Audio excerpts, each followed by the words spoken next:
Viagem na eletricidade.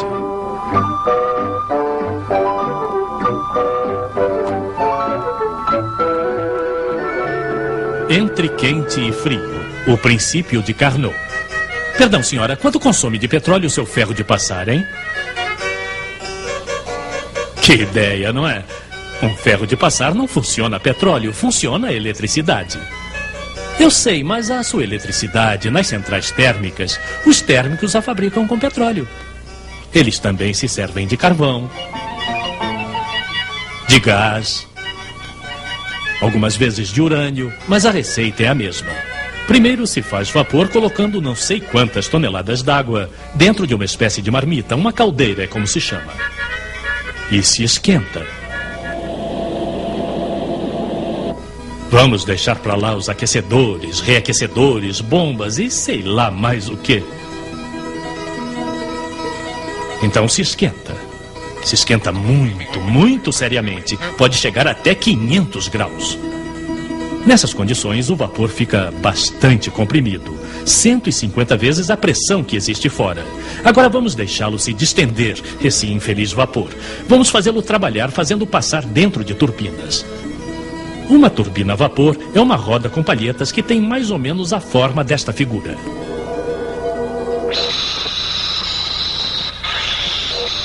Então encontramos o nosso vapor na saída completamente distendido dentro de um segundo recipiente chamado condensador, onde naturalmente ele se condensa, como seu nome o indica. Ele volta ao estado líquido, se preferem. Nós a enviamos novamente para a caldeira para que trabalhe de novo. Caldeira, turbinas, condensador. Estão vendo? É simples. Ah, tínhamos esquecido o principal. As turbinas, claro, movimentam um alternador que produz eletricidade, etc. Mas isso não nos diz quanto de petróleo necessitamos para produzir 1 kWh de eletricidade. Pois bem, isso depende. Depende da máquina, de seu rendimento, para ser mais exato. Pois se a máquina tem um bom rendimento, ela precisa de uns 250 gramas de petróleo para sair 1 kWh de eletricidade. E se ela tem um mau rendimento, então aí é diferente. Mas perguntaria à senhora, o que é preciso para que a máquina tenha um bom rendimento, como o senhor diz? Ah, se o senhor Carnot estivesse aqui, ele responderia melhor que eu. Nicolas Carnot era um rapaz bastante dotado que procurava justamente descobrir como melhorar o rendimento das máquinas de seu tempo. E bem que as coitadas precisavam. Primeiro, tapar os escapamentos, ele pensou. Isso não faria nenhum mal. Mas ele pensou também que o rendimento devia depender da diferença de temperatura. Que diferença? Pois bem, de um lado, a temperatura da fonte quente, isto é, a nossa caldeira. Do outro lado, a temperatura de nossa fonte fria, o nosso condensador. E quanto maior a diferença, melhor o rendimento. Então, esquentar mais de um lado é bom. Mas também é preciso esfriar do outro. E é lógico, porque esquentar a caldeira provoca pressão, estamos de acordo. Esfriar o condensador, ao contrário, provoca depressão, vazio.